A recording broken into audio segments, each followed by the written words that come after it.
अहो भाग्यम गौरमार्गानुवर्तिनाम राधारमण देवोत्र यद्गुरु गुणमंजरी। आप सभी का बहुत बहुत स्वागत है ये फिर से जिज्ञासा सत्र में।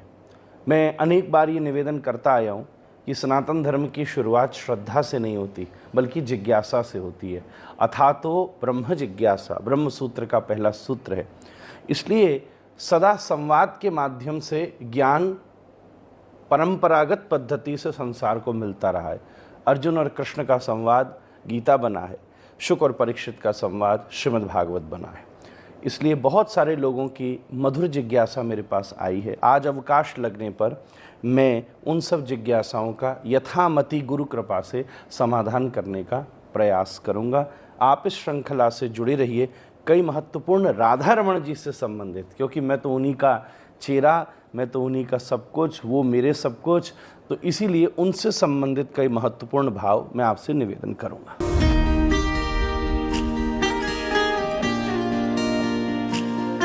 श्री राधारमण लाल जी सबसे प्रिय, सबसे आनंद के साथ अगर कुछ सुनते हैं तो श्री गीत गोविंद सुनते हैं, क्योंकि श्री राधारमण जी और श्रीमन महाप्रभु बिल्कुल एक ही तत्व है। गौर होइलो राधारमण।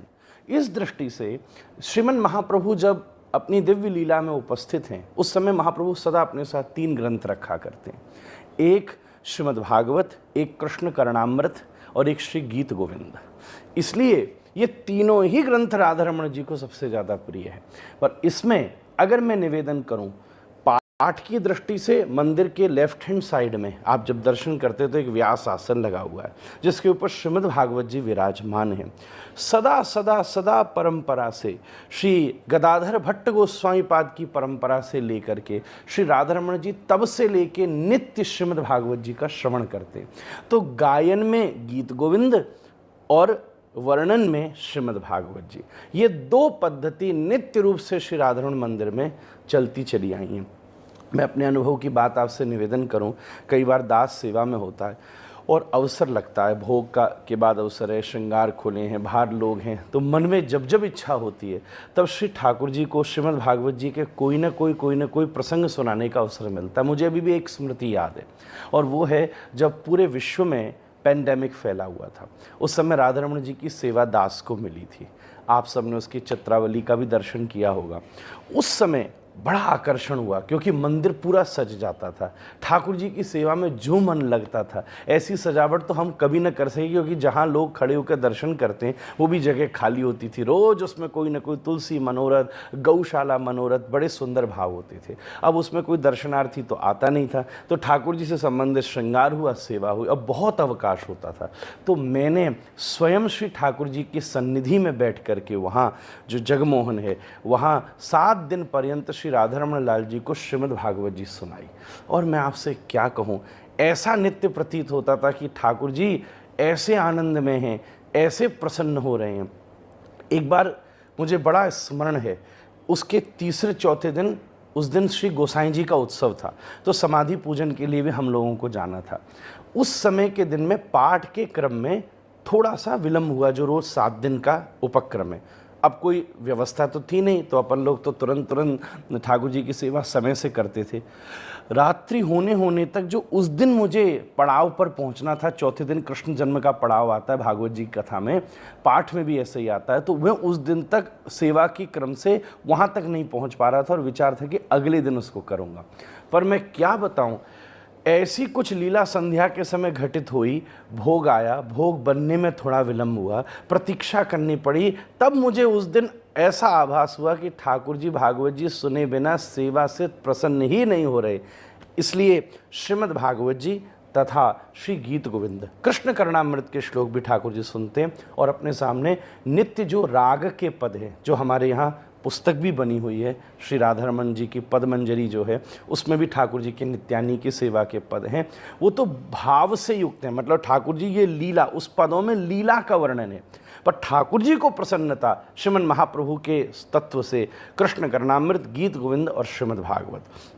उसमें भी अगर कोई प्रारंभिक रूप से चलना चाहता हो तो सबसे पहले श्रीमद् भागवत जी का आश्रय ले। इसके बाद अगर वो और विकसित होना चाहता हो तो फिर कृष्ण करणामृत का सहारा ले। और उससे भी आगे कुछ बढ़ना चाहता हो तो सबसे सर्वोत्तम दिव्याति दिव्य दिव्य ग्रंथ है श्री गीत गोविंद। इसका आनंद लेना चाहिए।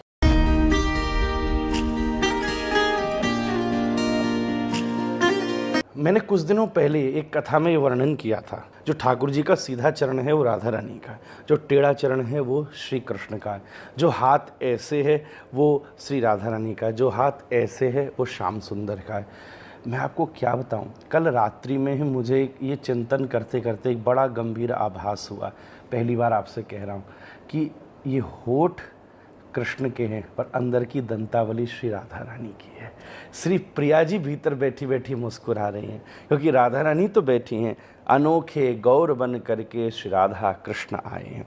अंतर कितना सा है, यहाँ बहिर श्याम है अंतस गौर है, वहाँ बहिर गौर है अंतस श्याम है। महाप्रभु और श्री राधारमण जी की यही तो जोड़ी है। महाप्रभु बाहर से गौर हैं, अंदर श्याम बैठे, और यहाँ बाहर श्याम है और अंतर श्री गौरी राधिका रानी बैठी। तो दंतावली तो प्रिया जी की है भैया। इसलिए तो जब ठाकुर जी के संग प्रिया जी विराजती हैं तो श्री ठाकुर जी प्रसन्न हो जाते हैं। आपको एक बात बताऊं, बिल्कुल हृदय की बात, मैं भी ये कहता हूँ कि हमारी इस सेवा से ठाकुर जी प्रसन्न हो गए इसलिए हंस रहे हैं, या शायद इस पोशाक से, या इस भोग से, या इस भक्त के आने से। अच्छी बात है, ठाकुर जी का स्वभाव ही प्रसन्न रहना है, भगवान का स्वभाव दुखी रहना नहीं है। We need conditions to be happy. Thakur ji don't need any conditions. शास्त्र में वर्णन है सदा प्रसन्न माधव। माधव का स्वभाव, राघव का स्वभाव सदा प्रसन्न रहने वाला है।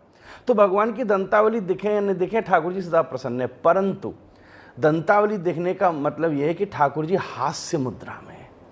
प्रसन्न हास अरुण लोचनो लसन, भागवत जी में एक श्लोक आया। एक होता है प्रसन्न मुद्रा, एक हास मुद्रा, एक अरुण इतना हंसे अट्टहास माया हा करके, जिसमें आंखें भी और मुख भी लाल पड़ जाए। तो श्री ठाकुर जी इतने प्रसन्न कब होते हैं? निश्चित रूप से तब जब प्रिया जी उनकी तरफ विराजें, प्रिया जी उन पर दृष्टि करें। ठाकुर जी का स्वभाव प्रसन्न रहना है, पर दंतावली का दर्शन तो तभी होता है जब श्री प्रिया जी उनके सानिध्य में विराजमान हो, क्योंकि राधा रमण हैं। और मैं आपसे एक विनती और करूं बड़ी गंभीरता से, प्रिया जी श्री ठाकुर जी की तरफ कब प्रसन्न होकर देखती हैं? जब प्रिया जी के मन में ये भाव आता है कि श्री ठाकुर जी किसी न किसी भक्त वैष्णव के ऊपर कृपा कर दें। जब कोई आर्द्र भक्त ठाकुर जी के सामने खड़ा होता है तो प्रिया जी का हृदय कुमला जाता है, अरे इस पर कृपा करो ठाकुर। तब प्रिया जी श्री ठाकुर जी को देखती हैं कि आप इस पर कृपा कर रहे हो कि नहीं, और श्री ठाकुर जी अपने दंतावली का दिव्य दर्शन करा देते। One of the most smiling Krishna in the world. थोड़े दिन पहले हमारी सेवा थी, अब तो बहुत वायरल हो गया, the smiling Krishna of Vrindavan. कई लोग तो अब ठाकुर जी के दांत ही देखने आ रहे हैं, ठाकुर जी भी ना देख रहे हमारे, पर कोई बात नहीं, आप किसी भी भाव से आकर्षित हो जाएं।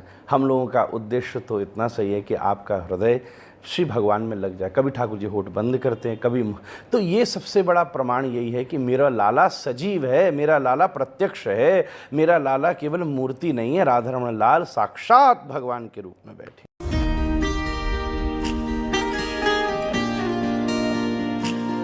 श्री हरिभक्ति विलास तथा हमारी जो परंपराएं हैं उसमें उसका वर्णन किया गया है। एक प्रकार से मैं आपसे निवेदन करूं तो श्री ठाकुर जी की भोग परंपरा में जो श्रृंगार आरती का भोग है वो माधवेंद्र पुरीपाद की परंपरा से चल करके आ रहा है। खीरचोरा गोपीनाथ कुलिया उसमें प्रधान होती है। जो श्री ठाकुर जी का राजभोग दोपहरी का भोग है वो श्री जगन्नाथपुरी की परंपरा से प्रेरित होकर के आ रहा है। इसलिए सारा भोग दाल भात आदि बनता है अपरस में, और सारा भोग श्री ठाकुर जी के सामने जाता है। और जो श्री रात्रि का भोग है वो भोग वर्णित श्री हरिभक्ति विलास में वर्णित है, जिसमें 36 व्यंजनों का वर्णन श्री ठाकुर जी ने किया। राधा रमण जू व्यारू कीजे, मेवा की पूड़ी अति निर्मल मोहन भोग ग्रास संग लीजे। इस प्रकार युक्त होकर श्री ठाकुर जी की भोग की विधिवत व्यवस्था है। ऐसी बहुत सी सामग्रियां हैं जो कि नहीं लगती, जिसमें one of the most famous चीज़ है आलू। जैसे ठाकुर जी को भोग नहीं लगता एक प्रकार से जो लाल रंग की मिर्च आती है।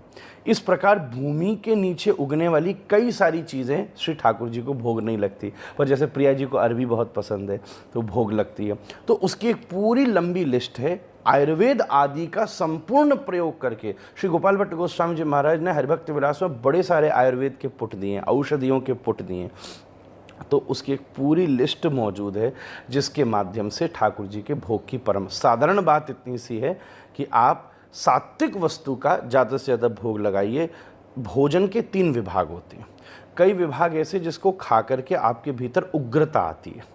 एक विभाग भोजन के से बहुत ज़्यादा मिर्ची खा लो तो आप देखना आपका बीपी इम्बैलेंस होने लगेगा। उसी श्रेणी में प्याज लहसुन भी आता है। एकदम आप खाओ, गंध बढ़ जाएगी, शरीर का रक्तचाप बढ़ जाएगा, एक्साइटमेंट चेंज हो जाएगा। फिर एक राजसिक भोजन होता है, खा के बहुत ज़्यादा आलस्य आता है। पर एक सात्विक भोजन होता है। सात्विक भोजन बनाने की पद्धति केवल सामग्री से नहीं है, उसमें अग्नि, किसने बनाया, कौन सी आग है, कौन सा बर्तन है। एकमात्र राधारमण जी ऐसा है जहाँ अभी भी लकड़ी कंडे का शुद्ध प्रयोग होता है। और शांडिल्य गोत्रीय दिव्य आचार्य कुलीय हमारे गोसाई कुल के ही जन श्री ठाकुर जी की कच्ची रसोई को बड़े भाव से सिद्ध करते हैं। तो जो हमारे यहाँ राधारमण पदमंजरी का पद है, उसमें जब राजभोग का, श्रृंगार भोग का और व्यारु भोग का जो पद है, आप उसी में अगर वर्णन उसका आस्वादन करेंगे तो ठाकुर जी क्या क्या पाते हैं उसमें लगभग पूरी लिस्ट है।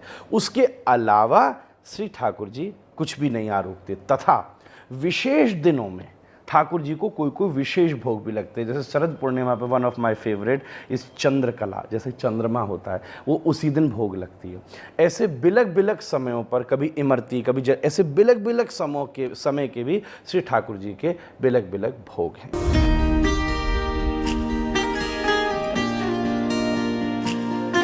दो विषय हैं। एक तरफ ऐसा दिखता है कि संसार चलायमान है और परमात्मा मूर्त होकर सामने खड़ा है। पर मैं आपसे सच कहूँ, जब भक्ति के माध्यम से जीव सिद्ध अवस्था तक पहुँचता है, भगवत प्राप्ति कर लेता है तो चीज़ें बदल जाती हैं।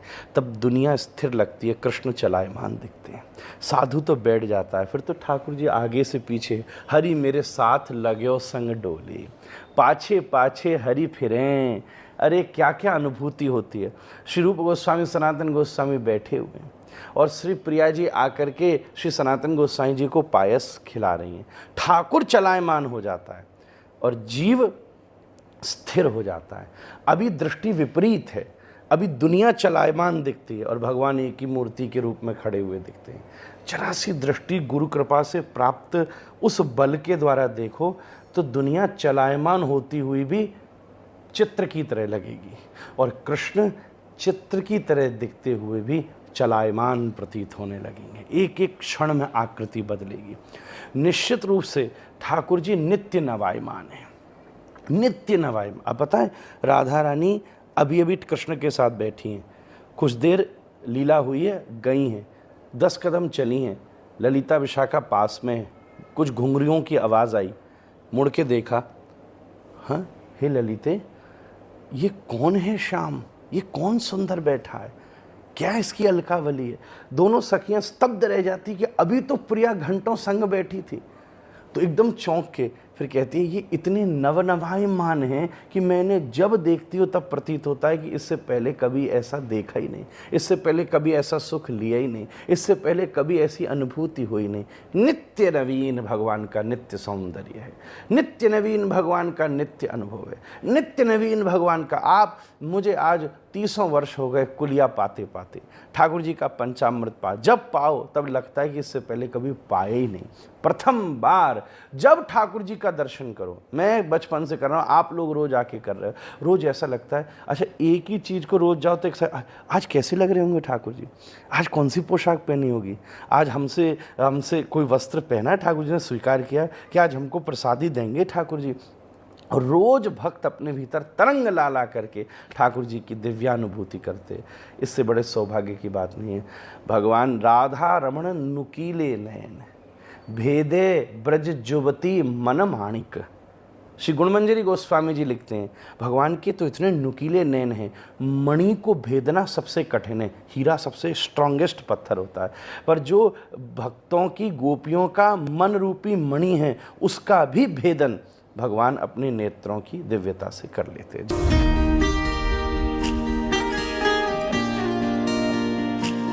श्री ठाकुर जी की अंतरंग लीलाएं हैं, ज़्यादा तो मैं नहीं बता सकता। कुछ चीज़ें ठाकुर जी का अपनी शैया है, ठाकुर जी का अपना प्रसाद गृह, राजभोग का प्रसाद गृह भिन्न है, शैया भिन्न है। हमारो ठाकुर खेले कूदे आनंद करे दौड़े भागे, कभी भीतर आवे, कभी बाहर दर्शन देवे, कभी जगमोहन में आवे, कभी गर्भगृह में आवे, कभी राजभोग पावे जावे, कभी कहीं डोरे, कभी कहीं। किसी किसी समय में तो हमने ये भी सुना है, शुरू के प्रारंभिक क्रमों में तो वर्ष में एक दिन शरद पूर्णिमा के दिन छत पर भी चंद्रमा के नीचे दर्शन देने जाया करते थे। बहुत पुराने बुजुर्गों से सुना है। और ठाकुर जी तो स्थान भी बदल चुके हैं। पहले तो डोल जहाँ प्राकट्य हुआ था वहाँ विराजते थे, जहाँ श्री गोपाल भट्ट गोस्वामी जी का स्थान था। फिर जहाँ भी रसोई घर है उससे पहले का मंदिर वो था, फिर ये वाला मंदिर बन करके तैयार हुआ। तो ठाकुर जी तो चलायमान हैं, सोमे पौणे चकाचक ठाकुर जी की जोरदार शैया है। प्रिया जी विराजें, ठाकुर जी विराजें, सब शालिग्राम जी विरामें और आनंद से सोवें, नित्य लीला करें ठाकुर जी। कभी कभी हम लोगों को ऐसा अवसर मिलता है, मैं क्या कहूँ ये अंतरंग लीला है, पर ठाकुर जी को शयन के समय उनकी चरण सेवा होती है। इत्र लगा के जब ठाकुर जी की चरण सेवा दिन भर ठाड़ो हमारो ठाकुर, तो पाम दबाए के हम जावे तो जो चरण दबा में ना तो ऐसे दबता, ऐसे ऐसे दबता है। कभी कभी करते करते खेल में नेक्स्ट तलुआ में भी उंगली फेर दे में एकदम हंस जावे ठाकुर जी। ऐसी लीला करे, ऐसे दमा में हम तो बढ़िया सब ठाकुर जी की पूरी सेवा, अंग सेवा सौभाग्य पाकर। फिर ठाकुर कभी कभी ऐसा होता है रात्रि में आप जैसे छोड़ कर के गए हो, अब प्रातःकाल मंगला दर्शन करने जाओ, कोई लीला भिन्न मिलती है। सबसे बड़ी सेवा का सौभाग्य उस किंकरी के पास है जो प्रातःकालीन सेवा का सौभाग्य प्राप्त करे। सुबह सुबह जावे तो कई भीतर की वस्तु स्थिति स्थान ये सब ज़्यादा हम लोग उद्घाटन नहीं कर सकते, बस संकेत में कह रहा हूँ, सब बदला लगता है। कभी कभी ऐसा लगता है ठाकुर जी कहीं डोल के आए, कभी कभी ऐसा है भगवान। तो एक सही बात तो ये है, भगवान की सेवा बाहर तो 20% दिख रही है, 80% सेवा तो ठाकुर जी के द्वार के भीतर है, पर्दे के भीतर है। भगवान नित्य लीला युक्त हैं, सोमें भी, नहावें भी, दातुन भी करें। केवल जीवी का दर्शन मंगला के बाद होता है हल्का सा, उसी से इशारा मिल जाता है कितनी भगवदीय दिव्य लीला का समास्वादन होता है। और ठाकुर जी शयन विहार है, वो सोने का मतलब ऐसे नहीं कि डीप ऐसे सो गए जैसे हम सो रहे हैं, बल्कि भागवत जी का श्लोक कहता है जितने संसार में भगवान के स्वरूप हैं उसमें शयन की सारी भूमिका भगवान कूर्म पूरी करते हैं। नारायण तो लेटे ही हुए हैं, पर सोते कौन हैं? समुद्र के नीचे बैठने वाले भगवान कच्छप। कच्छप पृष्ठे भ्राम्य दमंद मंदर गिरी गावाग्र कंडू यह नाम। ऊपर रखा गया पर्वत समुद्र मंथन का, तो समुद्र मंथन के पर्वत के नीचे कच्छप अवतार। कच्छप अवतार के बीच में एक शिला आ गई गोल, तो जब वो चली तो भगवान की पीठ पर वो गोल गोल घूमी, तो ठाकुर जी को ऐसा लगा पीठ में किसी ने मसाज बढ़िया से गोल गोल घुमाया, तो कच्छप भगवान सो गए। तो जब गहरी गहरी सोते सोए कच्छप भगवान सांस लेते हैं ना, तभी समुद्र की लहरें उठती हैं। निद्रालोपहता कृते भगवत श्वासा निलापान्तु वह यत् संस्कार कलानुवर्तन वशात बेला निभे नाम्भसा याता यात मतंद्रतम जलनिधे नाद्यापि विश्राम्यति। यही तो लगा संसार को कि सब सो गए, और श्री ठाकुर जी ने शरद पूर्णिमा की रात्रि में निशम्य गीतम तदनंग वर्धनम ऐसी बंसी बजाई कि बस गोपी ही सुन पाई। इसलिए ठाकुर जी की लीला मानसिक भाव से उसका आस्वादन कीजिए। मंगला से लेकर शयन तक का हरे कृष्ण बोलते ही सवेरे की सेवा, हरे कृष्ण दूसरा बोलते ही दिव्य, उसके बाद मध्यान्ह श्रृंगार तक की सेवा, कृष्ण कृष्ण बोलते ही तुरंत महाराज राजभोग तक की सेवा, हरे हरे बोलते ही दोपहर की पूरी सेवा, हरे राम बोलते ही संध्या का उत्थापन और दिव्य संध्या तक की सेवा, फिर हरे राम बोलते संध्या से लेके औलाई तक की दिव्य सेवा, राम राम कहते ही दिव्य शयनार्थी तक की सेवा, और हरे हरे कहते दिव्य रात्रि पर्यंत ठाकुर जी का शयन विहार। पूरा महामंत्र अष्टायाम है। जय हो।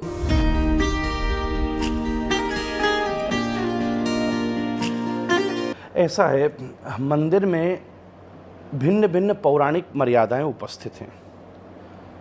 ऐसा नहीं है, प्रत्येक व्यक्ति की सेवा का अधिकार भिन्न भिन्न रूपों में परिणत होता है। माताओं के भीतर जिस प्रकार माला बनाने की कला है, पोशाक बनाने की कला है, श्रृंगार बनाने की कला है, वो तो ये सब करती ही हैं। कई भंडार आदि में भी कभी कभी आवश्यकता पड़ती है तो वो उसका अनुपालन करती ही हैं।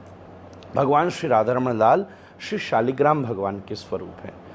पुराणों में भिन्न भिन्न तरीके से, पर मैं इसको कोई एक्सट्रीमिस्ट उत्तर नहीं देना चाहता, बल्कि हम इसको इस रूप में, मैंने बड़े बुजुर्गों से सुना है कि ये वचनबद्धता श्री वृंदा देवी ने ली है, क्योंकि भगवान जालंधर की उस लीला में शालिग्राम के रूप में प्रकट हो गए और श्री वृंदा देवी ही तुलसी जी के रूप में प्रकट हो गई। तब तुलसी शालिग्राम का विवाह मैं तो प्रत्येक कथा में करता हूँ, जो शालिग्राम हमारे प्रभु हैं। और वैसे देवोत्थान एकादशी पर पूरा भारत, पूरा विश्व करता है। हम लोग भी गिरिराज जी की कथा में तुलसी शालिग्राम विवाह का मंगल में उत्सव करते हैं। तो श्री वृंदा देवी ने श्री शालिग्राम भगवान के प्रति ये अपनी एक वचनबद्धता की है कि मैं ही मात्र आपकी सेवा कर सकूंगी। यहाँ भिन्न भिन्न भिन्न भिन्न स्वरूपों की मर्यादा है। अपरस की जो सेवा है वो इस रूप में होती है। कहने का अर्थ ये भी है, सच में आंतरिक रूप से आपसे बात कहूँ तो ठाकुर जी की सेवा तो गोपी ही करती है, ठाकुर जी की सेवा तो मंजरी ही करती है। ठाकुर जी की सेवा के प्रत्येक पद में श्री गुण मंजरी जी ही गा रही हैं, सखियाँ ही गा रही हैं, सखी अलियाँ ही बोल रही हैं। तो एक प्रकार से सेवा तो सब माता ही कर रही हैं, गोपी सखियाँ ही कर रही हैं। बाह्य वेश में स्त्री पुरुष की मर्यादा का व्यवहारिक दृष्टि मात्र से अंतर किया गया है। निश्चित रूप से अगर माताएं राधारमण जी की सेवा जो आवश्यक है वो न करें तो ठाकुर जी की सेवा पूरी नहीं हो पाएगी। कैसे पोशाक क्या सुंदर बनाएंगी, वो क्या आभूषण बनाएंगी, क्या ठाकुर जी की माला बनाएंगी, क्या वस्तु अमनिया करेंगी, ये सब सौभाग्य अगर वो भी छोड़ के ठाकुर जी की सेवा में आ जाएं तो फिर ये सेवा कैसे पूर्त हो सकेगी। और दूसरी एक और बड़ी महत्व, ठाकुर ऐसा आकर्षणीय है। पुरुष शरीर थोड़ा कठोर होता है, पुरुष शरीर थोड़ा इमोशंस में थोड़ा सा टाइट होता है, स्ट्रांग होता है। इस वजह से ना ठाकुर जी हैं, थोड़ा अपने इतनी आसानी से रोता नहीं है पुरुष, आपने देखा बहुत सारी चीज़ें हैं, पर ठाकुर जी ऐसे अलबेले हैं ना, ऐसे रसीले चटकीले मटकीले हैं कि माताओं का तो भाव कितना उन्नत होता है, वो तो एक मिनट में रोने बैठ जाएं। ठाकुर जी के सामने बैठ कर के सेवा में अगर उतर गई तो लाला ऐसा चटकीला मटकीला है कि बिन पे सेवा ही नहीं होनी, वो तो भाव प्रधान हो जाएंगी। फिर तो क्या पता कोई ले ही ना जाए कहीं अपने घर, ये भी झंझट हो जाएगा। ठाकुर जी की बड़ी दिव्य लीला है, इसलिए इस झंझट में नहीं पड़ी। हमें अपनी सेवा का स्वरूप, हर सेवा इम्पोर्टेंट है, उसको उस स्वरूप में स्वीकार करना चाहिए। अंत में मैं आपसे एक ही बात कहूँगा, किसी भी परिवेश से राधारमण जी की दिव्य सेवा में जुड़िए, नित्य उनका दर्शन कीजिए। नित्य राधारमण जी को अति प्रिय है भक्ति का अभ्यास, और भक्ति के अभ्यास का सबसे प्रथम चरण है वो है श्रवण। इसलिए खूब कथा सुनिए। कथा नित्य प्रति, प्रत्यक्ष नहीं सुन सकते तो अप्रत्यक्ष सुनिए। इसलिए तो हमने ये सब YouTube का झंझट बना रखा है, आई कम इनटू योर ट्यूब। मैं आपके वो जो वायर है ना उसके माध्यम से फ़ोन में प्रवेश करके और आपकी सेवा करने आता हूँ। इसीलिए ये सब झंझट बालकों ने बना रखा है। आप सब बड़े दिव्य भाव से इस क्रम से जुड़े रहिए। बीच बीच में अवसर लगने पर मैं आपकी ऐसी सेवा करने के लिए आता रहूँगा। जिन लोगों ने प्रश्न भेजे उनका आभार, मेरी पूरी टीम जो उसको उन्नत करती रही, वैष्णवों की वॉलंटियर्स हैं, सबको आभार। सभी प्रेम मार्गियों को बहुत बहुत आशीर्वाद। जय जय श्री राधे राधारमण लाल की जय।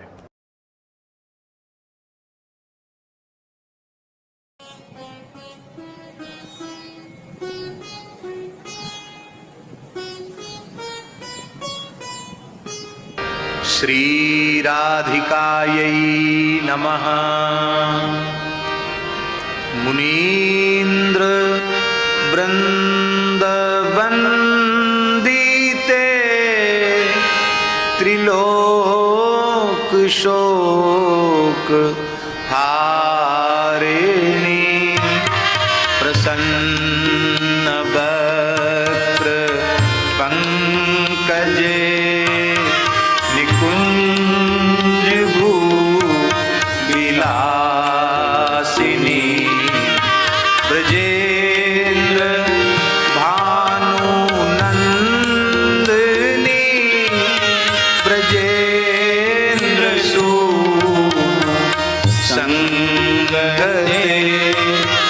कदा करिष्यसि मां कृपा कटाक्ष भाजनम कदा करिष्यसि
स्फुरत् करे प्रभूत